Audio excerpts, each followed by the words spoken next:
Ladies and gentlemen, get ready for Talkamania!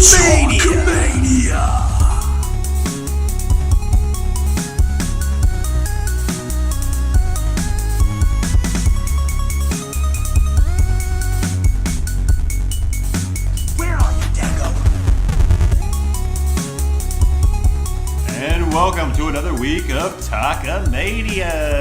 I'm your host, Desvito, here with my buddy, my hombre, my number one, J-Bomb. Say hi, J-Bomb. Hey, man. How's it going? Good. It's great. Hockey's back for those who care. I mean, Canadians Hockey is back. Yes. Yeah, so definitely catching the first game of the season tonight. Pretty excited, but that's not what matters. We're here to talk about wrestling. And it's been a big week, at least for me. A lot's been going on, lots of news. We're going to get right into it. But first, before we start, just want to let you know, follow us on Twitter, @_Talkamania. We're on YouTube now. Tell your friends, get involved. Let us know what you want to see, what you want to talk about. And let's get right into it. So, big week. We're going to do Raw and SmackDown, a few other notes here and there. I think SmackDown we're going to incorporate when we go into our predictions that we're going to do. We got Hell in a Cell coming predictions. We got Hell in a Cell coming up this Sunday, so it's a pretty big one. I guess it's big because of the structure that surrounds the ring. It's Hell in a Cell. It's destruction. I don't know. I think they're really basing it off of the first. You know, it's funny. There's been a couple Hell in a Cells in the past, back in the day when it was the Attitude Era. Like lots of blood, lots of gore, and they're still rolling with this pay-per-view of Hell in a Cell, but it just hasn't really been the same for me ever since they've kind of removed a lot of the hardcore aspects of it, you know, the blood, the hardcoreness. But again, we have seen some cool matches, so you know, I'm expecting what I'm expecting this weekend, but we'll see what happens. It doesn't like fulfill the same purpose as it used to.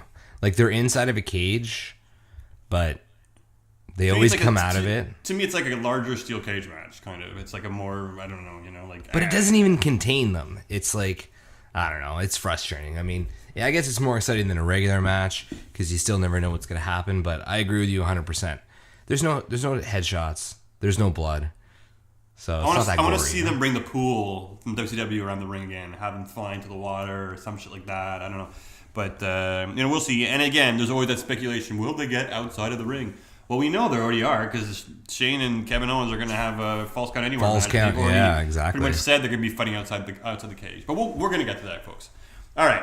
So let's start off with some things from Raw this week. So for me, I was really, really stoked with the way that Raw kicked off this week. Braun Strowman taking on Seth Rollins. It was a good match. I actually liked it. It was pretty good. Yeah, it was good. It went longer than I thought. So. Yep. Seth Rollins putting up some good offense. Braun Strowman looking big and strong. Obviously, they're building him up a lot more. They want to kind of make up for the loss he had against Brock Lesnar. You know, we talked about that. It made him look a bit weak because he kind of, you know, really laid into Brock Lesnar, and Brock Lesnar just hit one F5 and pinned him. Boo. But we saw him pick up a win against Dean Ambrose, and then a clean win against Seth Rollins, former champions. Really cool in my eyes. I thought it was pretty neat. And you know what? Next week, the guy should take them both on in a handicap match, beat them, and become the tag team champion by himself. Wouldn't that be cool if he was a tag team champion by himself? That'd be badass, man. It would be refreshing, that's for sure. I agree. It was a good match. Is it helping Braun Strowman become credible again? For me, it is. I think it is. Yeah. You beat two former champions and cleanly. There's no like, he pokes him in the eye. The ref. Yeah, but Braun Strowman would have beat those two guys cleanly. He would have beaten them cleanly before Brock Lesnar. Yeah, but you remember when he first came with the Wyatt family and people were like, he can't wrestle? And no, I think he's proven people wrong, and I think he's a beast, and they got to really play the cards right with him. And, you know, where does he go from here? I'm not too sure because he picked up those two big wins. Now they're getting involved with a Shield reunion. You know, they got The Miz and the Bar. Like, where does Braun Strowman fit in at this point? And where is he going from here on out? So look, I think they got to figure that out. I agree. I don't know where he's going either, but the rebuild of Braun Strowman won't be complete until I forget that he lost to Brock Lesnar. Yeah, that's how it's going to be for me. Yeah. And I would have been okay with him losing to Brock Lesnar, but it's just that, you know, he's supposed to be this dominant guy who's in an ambulance that crashed and walked out, and he gets one F5 and he's out after, you know, leveling Brock Lesnar. You know, he should have been destroying Brock Lesnar and Heyman should have hit him with a chair. That should have been the ending, or Heyman should have passed the chair to Brock, hit Braun with the chair, and Brock would have taken a bit of, coward heat, but we would forget about that before we're going to forget about Braun. He should have Strowman definitely have losing. taken coward heat. I would definitely agree with that. You should have low blowed him, or hit him with the chair, or hit him with the chair a couple times, F5'd him and kicked out, him with the chair again, and then F5'd him again, and then pinned him, Yeah, I mean, we even saw that Brock he had a whole coward approach to the whole angle. Yeah. So it would have been fine. But anyways, it is what it is. What are you going to do? It's wrestling, right? It's right. wrestling.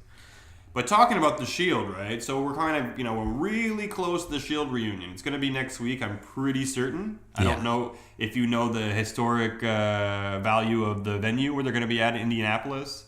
Is that where they debuted?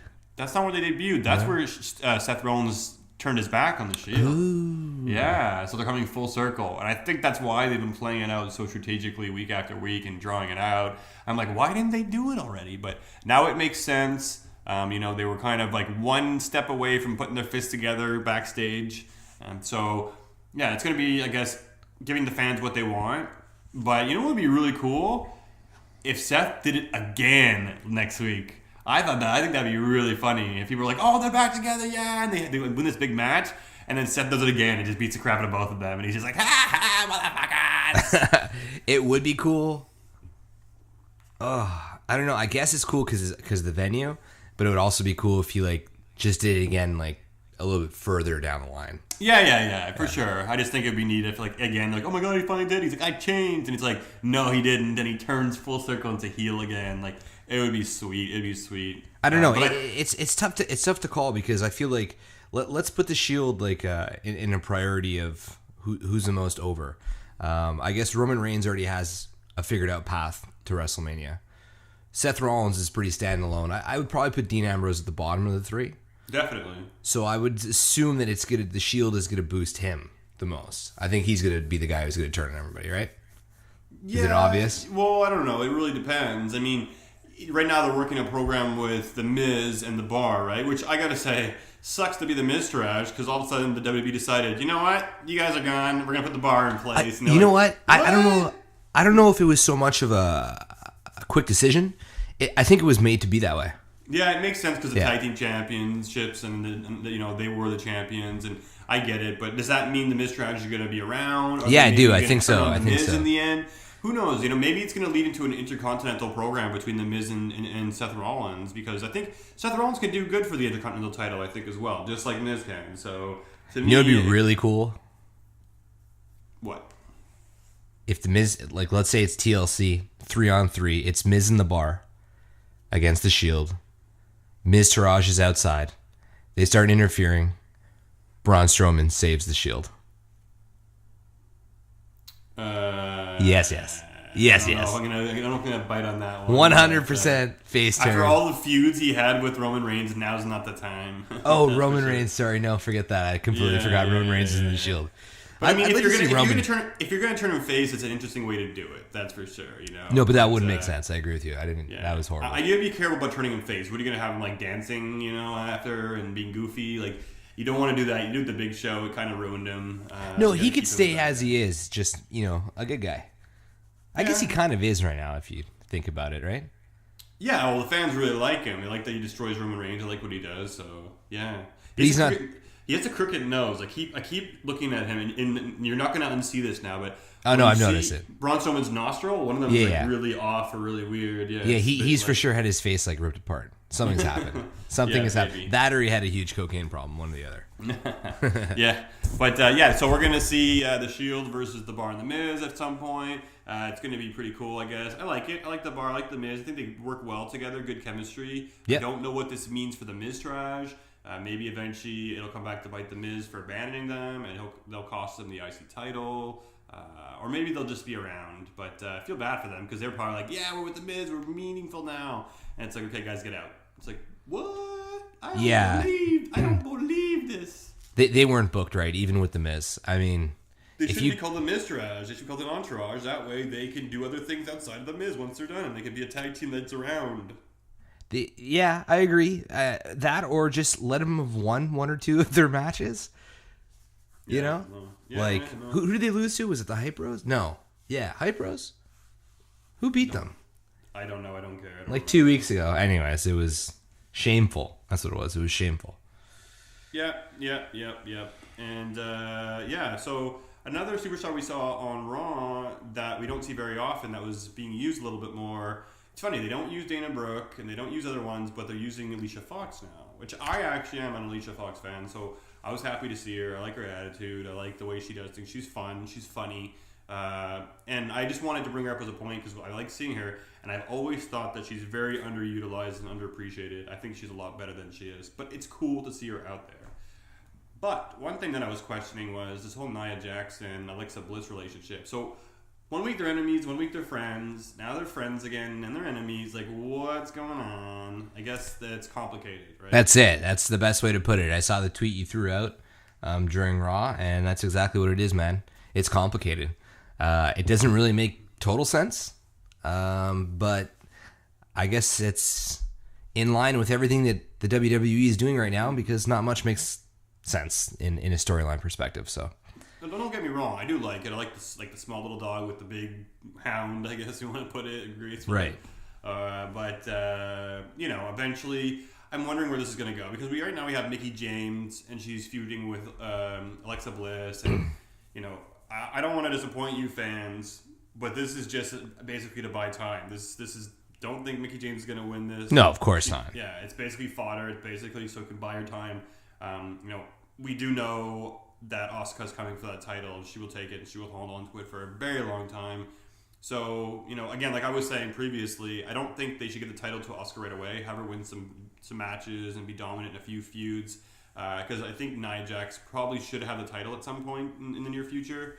If not, when's she going to have the title? When's anybody going to have the titles? So, we'll see. Yeah, it's tough.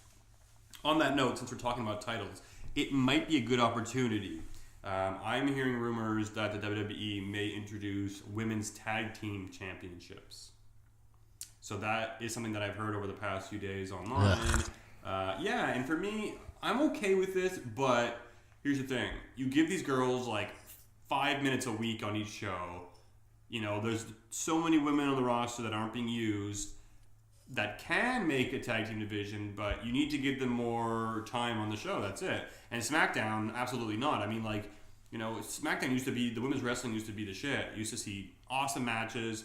Now it's all based on the Money in the Bank briefcase. I cannot wait for that to be cashed in because it's always about Carmella now, who's the least talented wrestler on the roster. Yeah. Not to say that she's bad. I'm just saying that every single women's segment now revolves around that briefcase. Natty was an awesome, credible champion when she won. Now she's being transitioned into a transitional champion.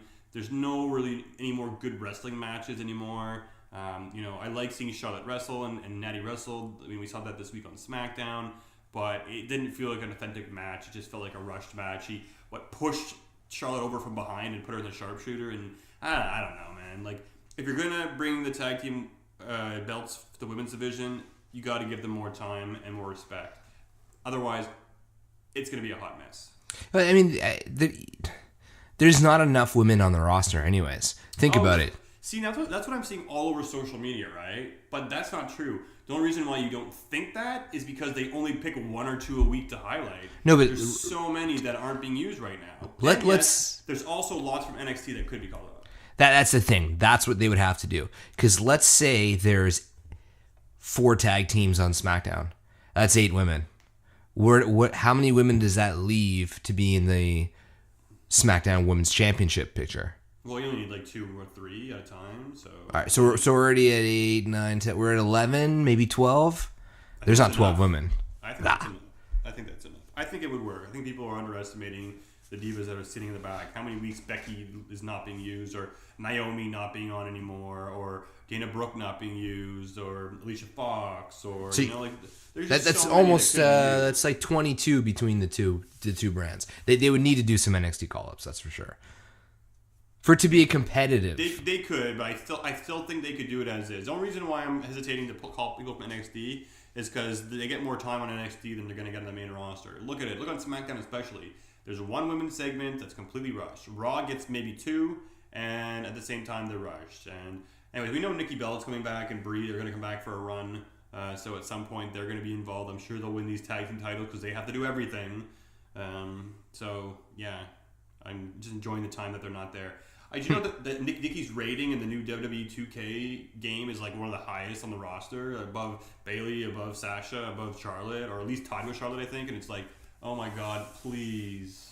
So again, longest reigning champion of all time.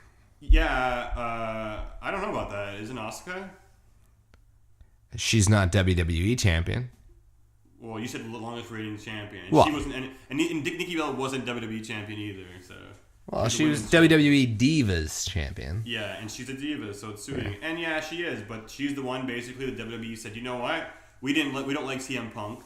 We don't like his girlfriend AJ Styles or his wife AJ Lee. Sorry, that would be weird if it was AJ Styles. AJ Lee. She had the record. They left in a very salty way, and they said, Nikki Bella, you worked hard, and I'll give her credit. She's worked hard. But they said, look, you're going to be the person, we'll give you the title, and you're going to hold on to it for a very long time. Beat her record, and then we're going to take it off you right away. Exactly what they did. So if she's what else? Around holding her head up high and saying, look what I did, yeah, look what the WWE gave to you. The WWE gives every wrestler a title. Yeah, nobody actually gets it. Okay, but look at Charlotte. Charlotte busts her ass off, has these epic matches. You know, even Bayley, I can give her credit. Even Sasha Banks, I can give her credit. Nia Jax, I can give her credit. That's a different era. And Nikki Bella, yeah, well, that's it. But she's basically claiming that she's responsible for the revolution. And they were definitely pioneers in starting it.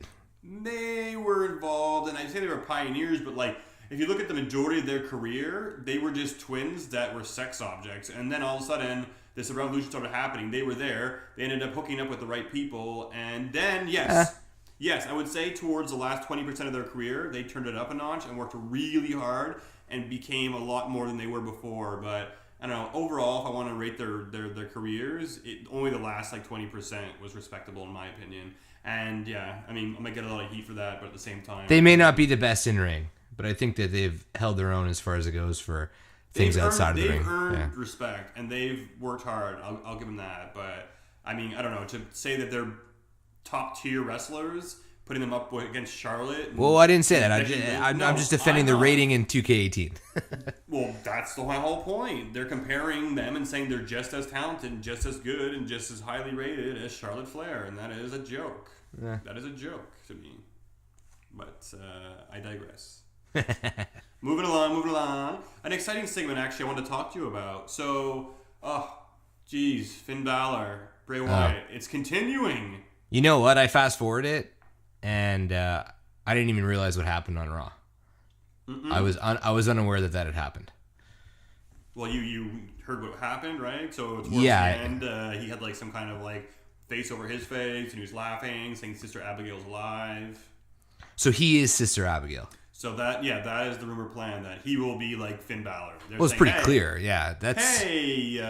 Finn Balor can do it. Why can't I? We got nothing else for Bray Wyatt to do. So now they're going to add this to Bray Wyatt's character, I guess, going forward, and saying, hey, now when he gets really angry, he's Sister Abigail. Which makes no sense. Well, it could be cool, but at the same time, it's such a ripoff, and like it really shows that they had no direction and no idea what they were going to do. It should have been Paige. Yeah, Paige could have been cool, but like it wouldn't make sense because like she was around when Bray was at some point, and it's like I don't know. It was rumored to be this girl from NXT. I can't remember her name off the top of my head, and she kind of maybe have worked. But I don't know. I also could have picked Nikki Cross. I think Nikki Cross could have been good. She's very hillbilly looking, but I don't know. I don't think I like him being Sister Abigail over Paige being it, because for Paige it just would not make sense to me. And at the same time, you don't want to bring Paige to Raw because Asuka's going to be the champion for the foreseeable future. So I think she's going to be a lot better on SmackDown than she is going to be on Raw. So to me, it didn't make sense. But it could have been cool. Just to me, there would have been too many holes you could poke in it, I guess. Yeah, I mean, I see where you're coming from there. But Bray being Sister Abigail, it's a cop-out, I find. It is a cop-out. It's basically them saying we have nothing to do for this guy. Like, we don't know what direction we want to go into. We have no ideas for this guy. Hey, Finn Balor does this. Let's give this to Bray Wyatt going forward. And it's like, well, now that made Finn Balor very special, and now they're giving it to somebody else. So, yeah. And I guess like what, Bray has to win this match. Yeah, he will, absolutely. And then it can't end there.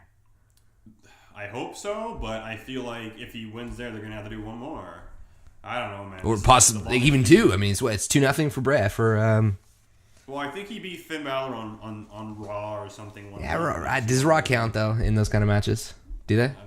I don't know, man. I lost count. I've lost my carrying in this feud. I agree. I'm on the same page, bud. Same page. Yeah. One last note on Raw I wanted to go over.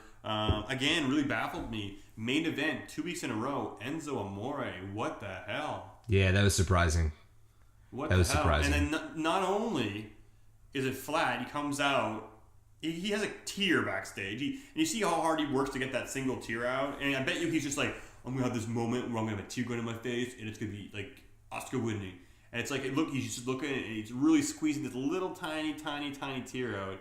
And then he goes out and he's fine. And he's talking.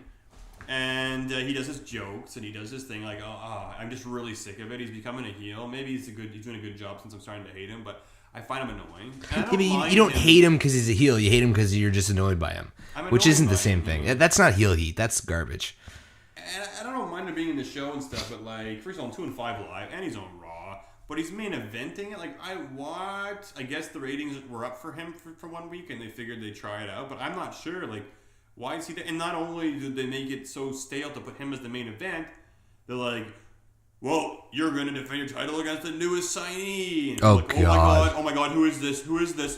Kalisto? Yeah. That is your Raw credits cutting out. So we'll see you next week. It's Kalisto. It's like, really? Well, they ended with the Shield right after that, so I'll give him that little thing. But I agree. Kalisto, what a letdown. I know it's only 205, but...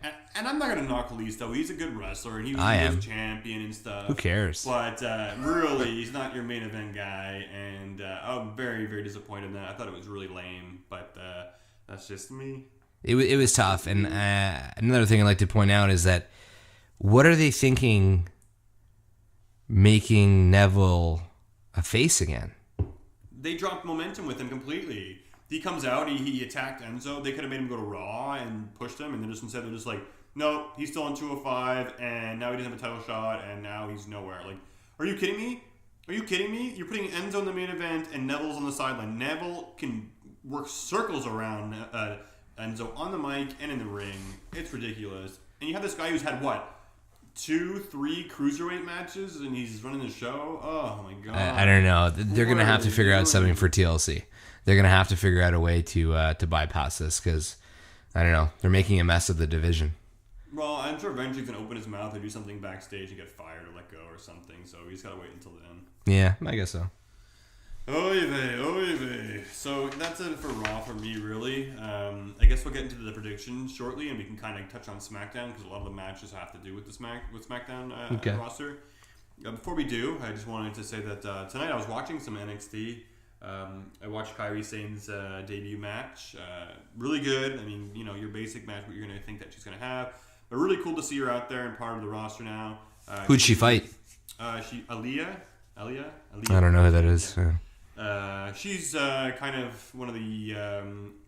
she's been around for a while, but she's not too prominent on the card, I guess. But they're kind of using her a bit more, so it's good to see, I guess. Cool. But yeah, it was good. It was a decent match. Nice, insane elbow off the top rope. And then I watched Drew McIntyre versus Roderick Strong, and it was a really cool match, really, really good match. Drew at the end, they went through hell, and then Drew hit his Future Shock DDT. And I gotta tell you, man, you go back and you watch that, and like the way he hits that move, like he puts Dean Ambrose's Dirty Deeds to shame. It is so sick. And then he hits his running boot to the face, which is his Claymore, and it was a really good finish, really good match. Drew McIntyre is a beast. He's massive now. He's just really built. I can't wait to see him in the main roster. But I also like seeing him in NXT and want him to enjoy his time there.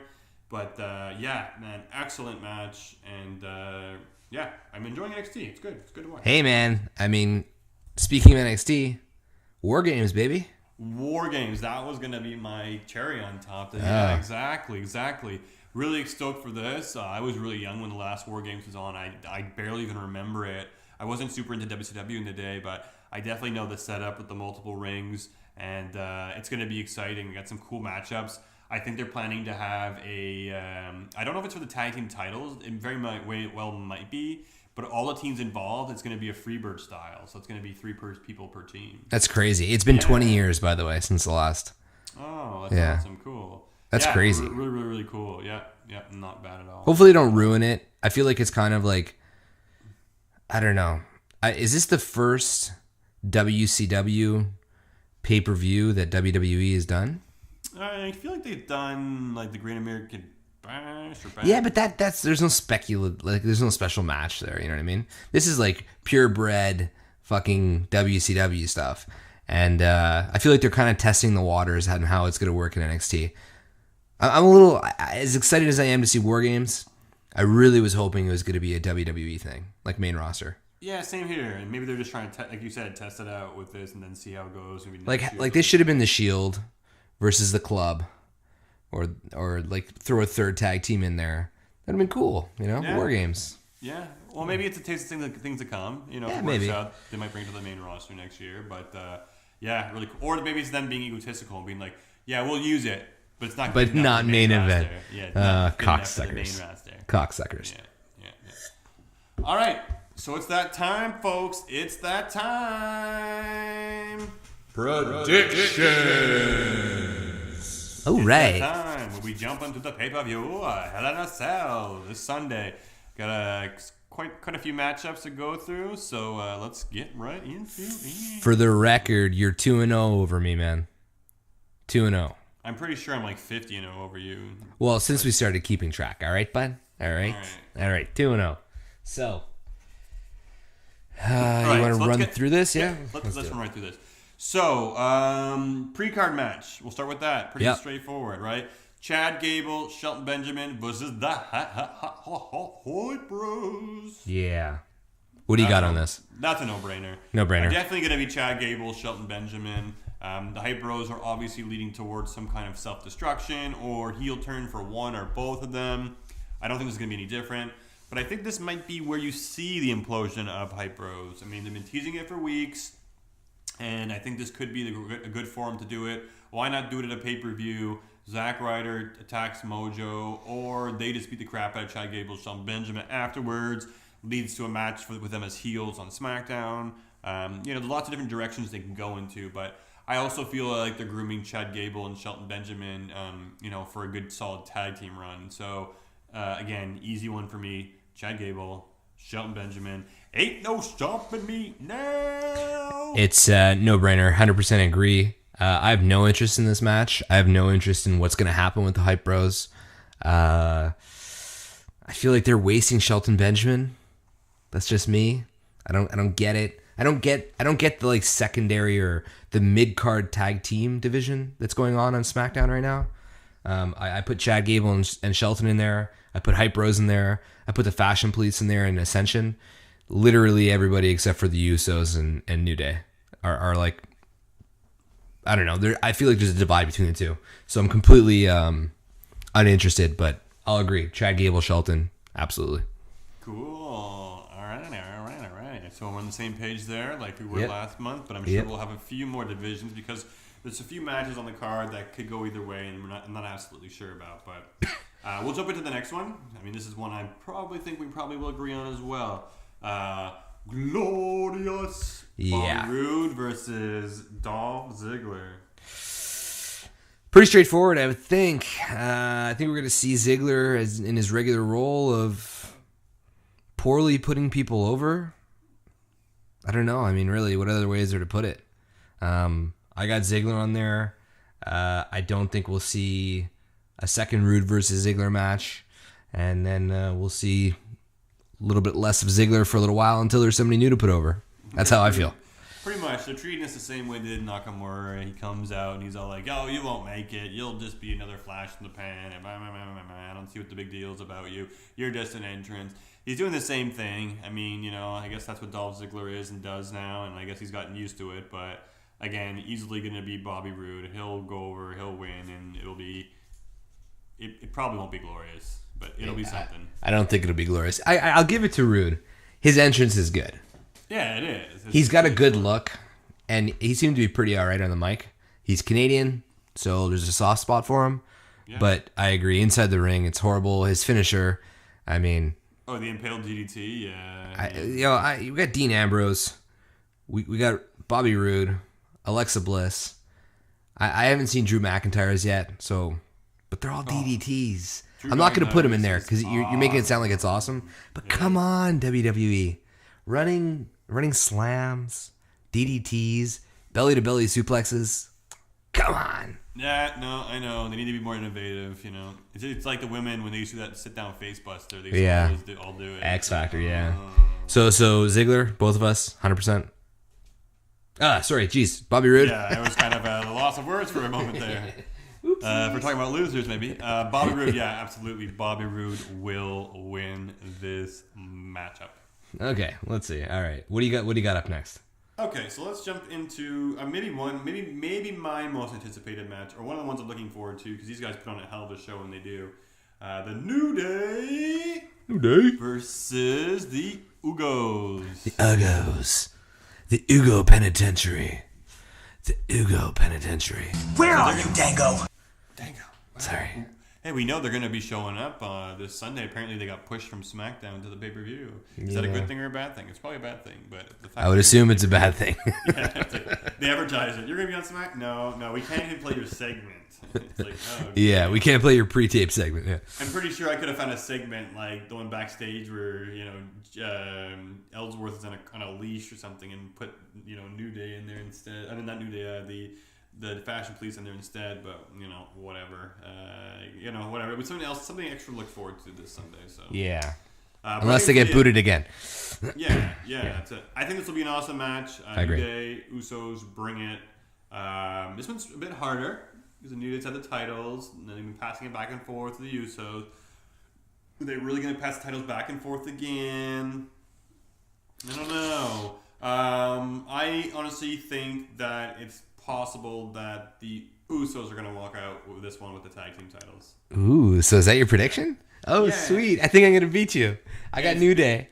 And it's based on, I believe that Chad Gable and Shelton Benjamin are going to be groomed as number one contenders in the near future. So to me, I feel like it's possible that they will win and then maybe go on to face Chad Gable and Shelton Benjamin in the near future. I just hope the only thing that might derail me is if the Hype Bros turn heel and then feud with Chad Gable and Benjamin for a few weeks.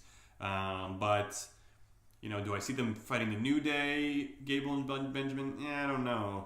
So this is supposed to be the last feud between the two of them. Really? I'm going to give it to the Usos. Oh, sweet. Okay, I don't know why, but I just see it being the New Day. I just don't think that they're going to keep throwing the. I do too. The belts around. And that's what I was thinking too off the top of my head, but I'm also trying to think of where they're going. It's bold. It's bold. Yeah, Usually you're a lot safer than that. I know, so but I'm surprised. I'm gonna go with the Usos here. All right, I'm gonna take advantage. 100% New Day. I think it's gonna be. We got three people in there, right? So that maybe one of them's gonna do something tricky, sneaky. I don't know. I'm looking up and down the list, and this is pretty much my candidate for match of the night. I think it's gonna be the best wrestling match. That's for sure. I think KO and Shane's gonna be a bit of a spectacle. So I don't know if it's the best wrestling match. I think it's gonna have some really good spots. Yeah, but I feel like they wrestle pretty well. Those guys. They do. Like more than KO and Shane are more than Shane's gonna do. Sorry, put it that way. I agree. Some cool Shane's spots. Not a wrestler, so okay. Well, whatever. All right. You want to roll down? What do you want to do next?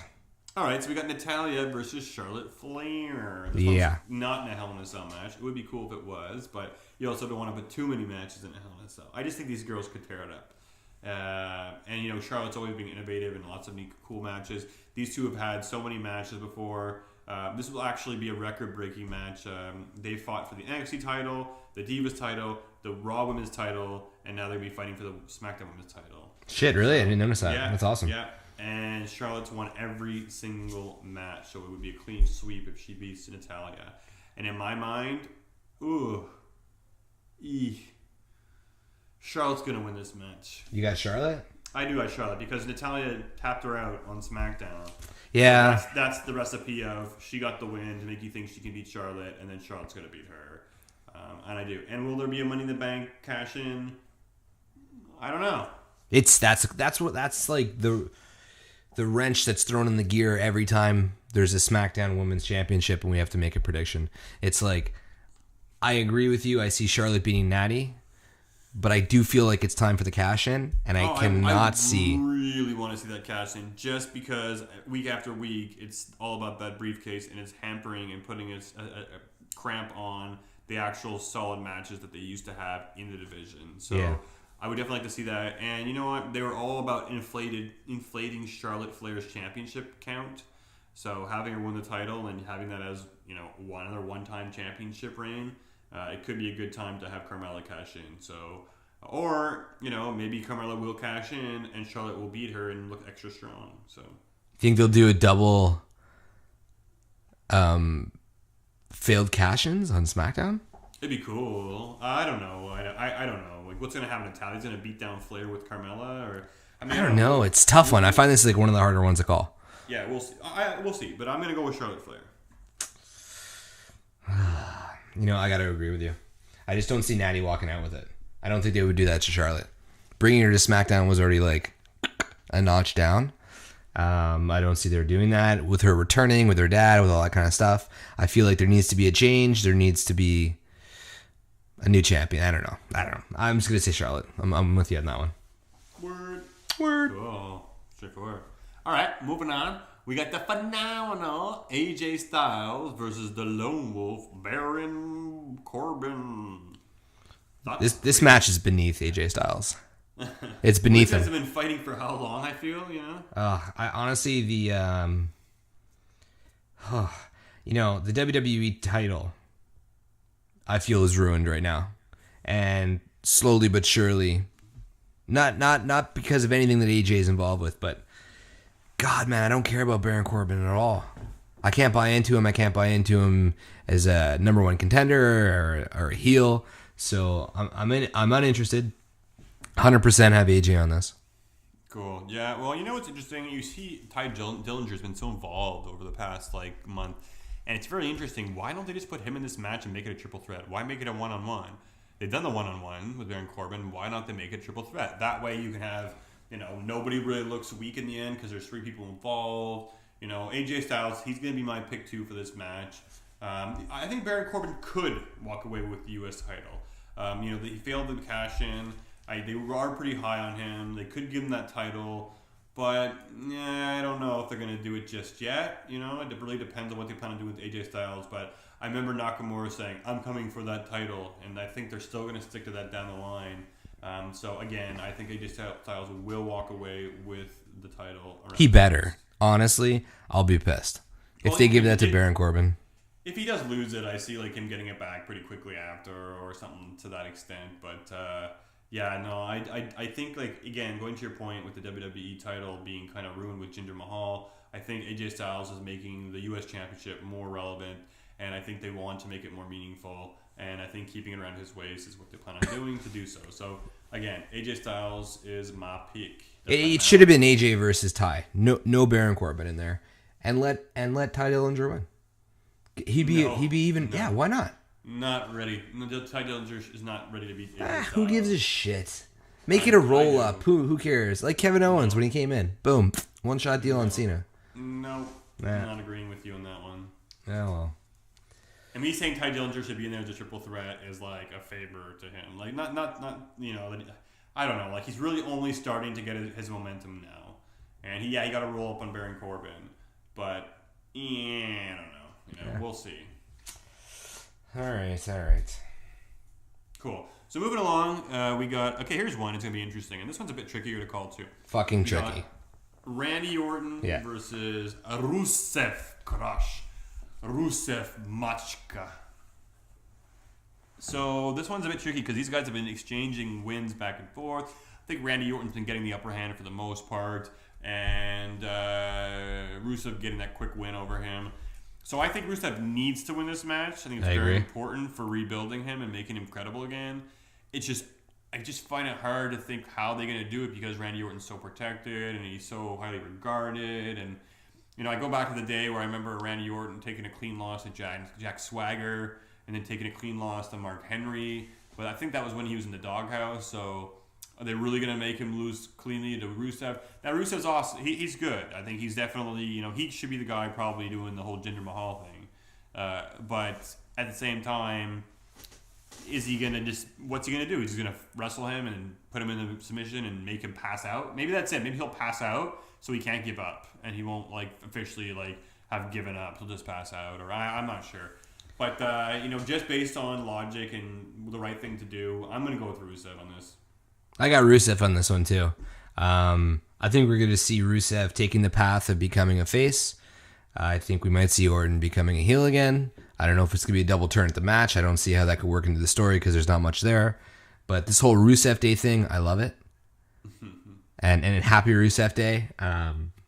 He could play off of this. It could work. They better do it next year. They better remember what day it was and do it next year. Yeah, they have to. But I really do see Rusev. It is a tough one to call. I feel like Randy Orton's at a point where he should just be putting guys over. He's close to that. Yeah, definitely. Definitely. He's boring to me.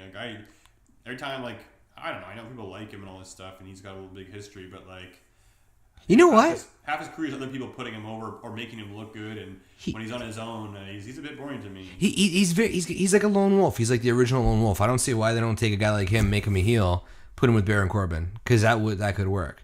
Just the two of them kind of butting up backstage type deal. They don't need to be they don't. The lone wolves. Who gives a shit? They don't need the name. I just mean that like Nia and Alexa, how they're just buddy. Yeah. Do the same thing with Orton and Baron. I think they could help each other out. Yeah, no, maybe we'll see. I don't know. Whatever. Randy Orton. So moving along. All right, so we have Kevin Owens versus Shane McMahon, Falls Count Anywhere, Hell in a Cell match. Yeah. Who do you got? Oh man, this is not over after Hell in a Cell. Like the big picture of the story. I know you said there's rumors of KO going to Raw. So maybe I'm wrong. I honestly think somehow Shane McMahon's going to pull this one off. I feel like they're both going to be completely annihilated. Shane's going to put one arm across him. That's how it's going to happen. But that's not my official one. That's what I want to happen. Sorry. I guess I'll be safe. I'll go Kevin Owens. Cool. Yeah. So for this match, it's interesting. Okay, obviously, if Shane McMahon was Kevin Owens, Shane McMahon hasn't won, I don't think yet, really, a solid match since he's been back on the WWE roster or in the WWE at all. But at the same time, I don't think he needs to. He's not a wrestler, right? I mean, Kevin Owens probably needs to win this match. And I think Kevin Owens will win this match. So he is my pick. But the thing is why are they making this a Falls Count Anywhere match? So to me, I can't help but think that something's going to happen somewhere else when they're fighting elsewhere. So, what could happen? To your point of Triple H being involved, maybe Triple H will beat the tar out of him and Shane will win. Or maybe Sami Zayn will have a heel turn. Yeah, I saw that. I saw people talking about that. Yeah. But again, he just got powerbombed on the apron. You think it's like, okay, you broke my back and now I'm going to be your friend? I don't know. But he could be frustrated by not having opportunities, and that could be a good angle. So I think there'll be some kind of fishiness with the end of this. I don't think Kevin Owens needs it, though. He just might powerbomb him off the stage through a table or something. Who knows? But Kevin Owens is going to win this match, and I think he will be headed to Raw. I mean, I think they're advertising for Raw live shows. I think Raw needs him. I don't think Raw needs him. I think that he needs Raw a lot better. Honestly, I still don't buy. I think he needs Raw. I guess it's a better way to put it. I don't buy him, Charlotte, or the New Day really being on SmackDown. I mean, the New Day is running a great program with Usos, but when I see them, I'm always like, oh shit, yeah, they're on SmackDown. They were just so part of Raw for me. They were right for the show. Yeah, same thing with the Miz and SmackDown. And don't get me wrong, the Miz is great. I agree. He does what he does. He's good at what he's doing. But I think the Miz on SmackDown, he could be in the title picture on SmackDown. I agree. He's not going to be in the title picture on Raw. No, I agree. So KO officially? Yeah, KO officially. Right on. All right. So that leaves us with one last match. We have the Matande Maharaja, the Punjabi Jinder Mahal. The guy from Calgary. Yeah. Yeah, the guy from Calgary. Versus Shinsuke Nakamura. Yeah. I don't know, man. I don't really care. I mean, I think it's pretty obvious Shinsuke's not winning this. Yeah, I mean, that's it. People are saying, I think it's Shinsuke's time. I think he's going to finally win this match. You know, the Singh brothers aren't going to be able to be involved in this. But why not? It's not in the cell. Oh yeah, you're right. It's not. I thought it was in the cell for some reason. You know what? I thought it was going to be like they can't get in, and that was the whole point because everyone's interfering. You know what? You're just using logic, and you're absolutely right to think that it should have been. And I think a lot of people think it is, and it's not. And it doesn't make any sense. Like, if any match should be in a cell, it's this one. This should be it. Yeah, absolutely. That's it. And I actually even thought, like, when they brought this up, like, this was one of the first matches they made for Hell in a Cell. And it was like, I'm going to wrestle you at Hell in a Cell. And we're like, oh, Hell in a Cell. Oh, it's going to be Hell in a Cell. And the Singh brothers won't be able to get in.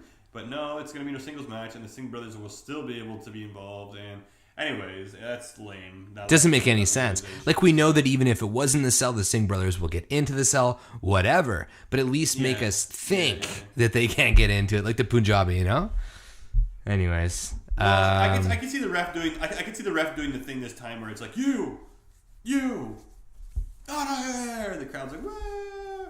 And then when they start walking away, he like low blow Shinsuke and beats him or something like that. Yeah, something shitty, or he'll get disqualified. So, but yeah, and you know they're going to India, I think, in like November, December. I think December. So not having him as champion doesn't do them any favor, especially if they've invested so much in this whole India project. So I would expect to see him losing the title at about probably the Royal Rumble, more or less. But right now, if he keeps the title, he's able to keep the title next month because it's Survivor Series, so he can be put in a Survivor Series team match. That way his title's kept safe for another month. Yeah. So that's my logic, and that's what I think is going to happen. So I think Shinsuke Nakamura might win, but I don't think... We could agree Jinder Mahal is walking out champion, right? Yeah, I can agree with that. Now, I did see one scenario online, which was really, really cool. On social media, someone was mentioning it that on their predictions, they were really thinking, and it was a bold prediction, that Nakamura was going to win this title, hold on to it until WrestleMania. AJ Styles would win the Royal Rumble, and then face Nakamura at WrestleMania for the championship, which would be awesome. Be fucking awesome. I just got a couple goosies thinking about that. So if that happens, I'll be glad to be wrong. Yeah, but I think realistically what's going to happen is he'll lose the title. They'll go to Survivor Series, and obviously he'll have Nakamura on the other side, and maybe AJ Styles on the other side against Jinder. And then I think whatever's going to happen is going to fizzle out. And then you're going to see the match at WrestleMania will end up being for that U.S. title and being AJ Styles versus Nakamura. Nakamura will win that title at WrestleMania. And we'll see, and the one good thing about that for me is I really hope we're going to see heel AJ Styles again. That'd be awesome. I love heel AJ Styles, yeah. And another thing, I mean, the fact that for AJ to win the Royal Rumble, that means that Roman Reigns doesn't win the Royal Rumble. And I'm pretty sure Roman Reigns he's not going to win it again. Hasn't he won twice already? He's for sure winning. He's for sure winning. How else is he going to face Brock at WrestleMania? The SmackDown person, somebody from SmackDown will win the Royal Rumble, and then they're going to have to do something for the Raw guy to go to face the champion. If Roman Reigns wins the Royal Rumble again, I think he will. It's going to be. I'll stop watching. I want to watch WrestleMania. I swear to God. Honestly, if he wins the Royal Rumble again, I am down. This is going to sound weird, but I think he should win the Royal Rumble because it would just become comical at that point, and I'll be all right with it. If they literally make him retire The Undertaker and main event WrestleMania, beat John Cena, quote unquote, put him on to make him a part-timer, win the Royal Rumble, and beat Brock Lesnar at WrestleMania again with main eventing it, all within one calendar year, I think it'd be funny. I think it'd be funny enough that it would be such a slap. I think a SmackDown wrestler will win the Rumble. That way they'll have to do some side storyline where people have to fight to see who's going to fight Lesnar or whatever, and then he'll win. I just think it to be. I really can't see them being that. WWE's bad sometimes, but if they're that bad, then I'm checking out. But yeah, I think again going back to my point of AJ Styles, Nakamura, I think he'll be for the U.S. title at WrestleMania. Right. And it's funny. I'm watching AJ Styles now on SmackDown, and he's so contradictory to what he was when he's a heel, and he's talking to Baron Corbin and being like, you have to earn things, you know. You don't just get opportunities. And it's like, dude, he was like totally opposite when he was a heel. He's just like, I'm AJ Styles. I deserve shit. Let's like, beat up John Cena. Yeah. Nah. No, it was great. I love when he used to walk out, beat up John Cena, and he had the headband on, and it was great, man. It was great. For sure. So yeah, I was also and then heels AJ Styles, heels Rollins, my two favorite heels. I like those guys. They're funny. Right on, man. Entertaining. So that sums it up for our predictions. That sums it up for our predictions, folks. That's pretty much it. I think we're all on par except for the tag team title match, are we not? I think everything else is pretty much. We are. So it's going to come down to New Day and Usos.